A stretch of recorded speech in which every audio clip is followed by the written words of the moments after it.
Good morning from my little studio here in North Carolina. I'm working on a few different things today. One of the things I wanted to show you right away was I just got a new order of art supplies. So I thought maybe I'll just unbox it for you here on this video. But first I want to show you how messy my desk is.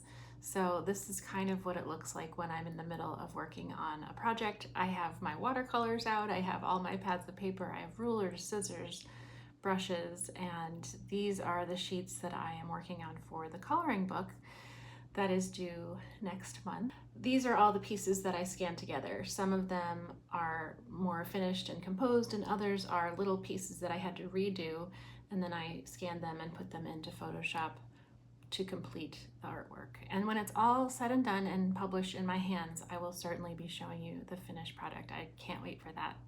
So Blick, one of my favorite shops.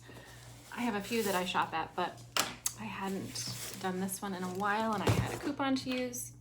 So let me see if I can change this so you can actually see what I'm doing. I almost recorded the whole unboxing and I realized my address was showing. So I'm going to just start from this awkward angle where I rotated the camera to show you what was in this Blick box. So here we go. Opening it now without my address. Done. Okay.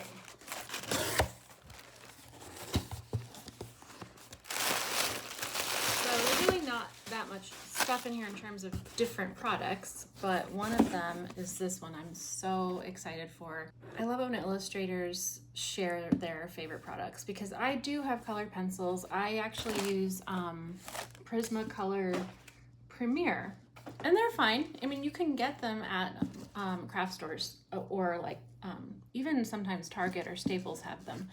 But I really wanted to step up my game with the colored pencils. I love watercolor, but I'm feeling a little bit stuck, and I wanted to go back to one of the tools that I started with, which is pencil. I use graphite and I also use color pencil.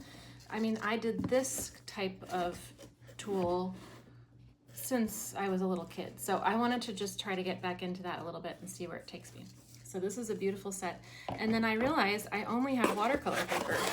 This is the Strathmore Bristol drawing paper. You can see the details there. So I got this also at Blick because I only had watercolor paper or marker paper and I needed new drawing paper. So that is the unboxing. Do you remember when I was doing handmade rings and necklaces in the Tudor theme? I just found my supplies. So we moved last year. It's been about 1 year that we've lived in this house, and I thought that I was not going to be able to find them. I thought I accidentally didn't bring them. I thought maybe I just gave up on doing them and got rid of them. But I found them yesterday. I'm going to get back into making these. This is the bigger supply area. This is one of the key tools in my necklace and ring making. So I use this style of bezel and cabochon. Okay, so the cabochon is this, let me find one.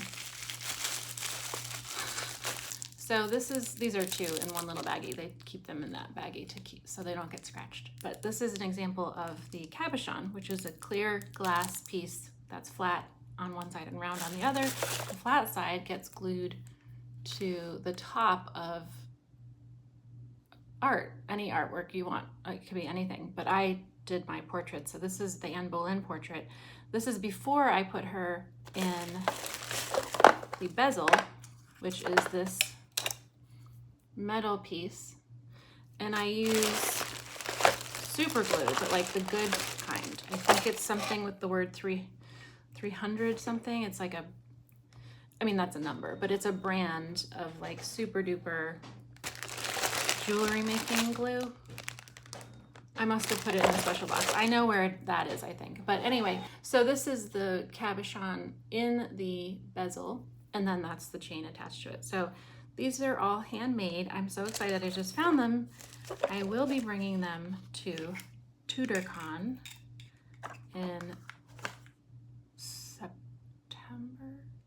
It's in September. And in the meantime, I will be probably making some more of my rings. I found these little pieces of art that I printed.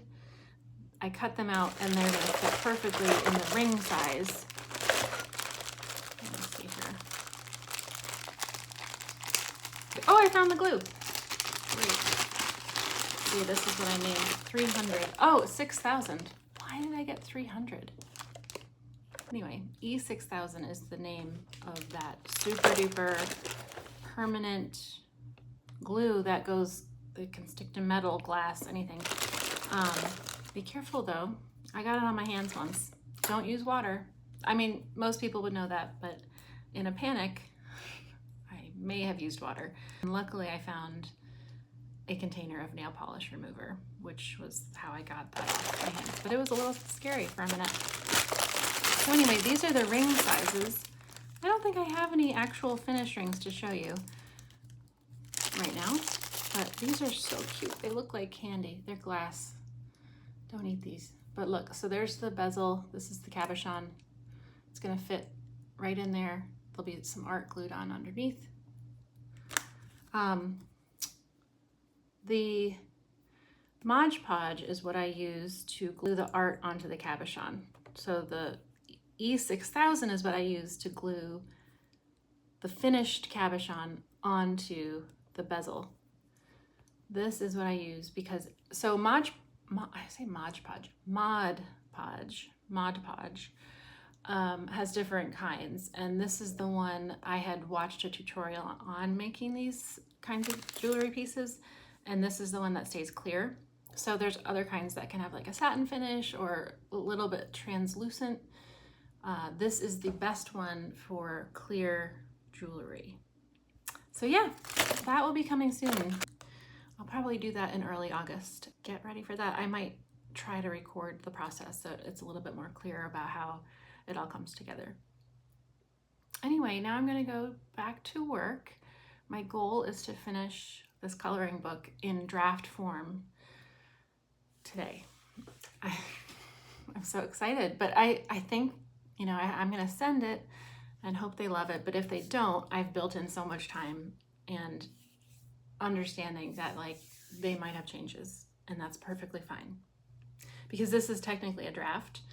But I don't know about you, whenever I share rough sketches, it can lead to confusion because the client may not be aware of how I operate, how my finished pieces look. And sometimes if you present a sketch with rough markings and pencil and scratchy stuff, they can worry. They can be like, wait a minute, this is a good start, but this isn't how it's gonna look, right? And I don't really like to leave that feeling with someone. I'd rather have them thinking that this is in a good place and feeling confident about the finished product. And I think that can result in reaching an end goal for a project even faster, even if it means I have to go back and redraw some of these things. This is me moving the project along the best way I can, because this is a tighter deadline. Most books you would have a whole year. I've had 2.5 months. So that's why we need to kind of move quickly, but I want to make sure to guide it as best I can. So anyway, that's what I'm working on today, and I'm going to try to fit a walk-in as well. And I will put all of the information about the supplies I ordered, including those beautiful color pencils, and also the supplies I use for my jewelry making, in the video description below. But if you ever have any questions about what art supplies I use, what I would recommend for a certain type of art style or a craft project, definitely feel free to reach out. You can leave a comment. I can also be reached through my Etsy store in the Messenger area there. I also have an Instagram account and a Facebook account. I will include those links as well. You can always message me through those applications too. I will be back next week with a new video, and in the meantime, I hope you all stay well and take good care. Bye.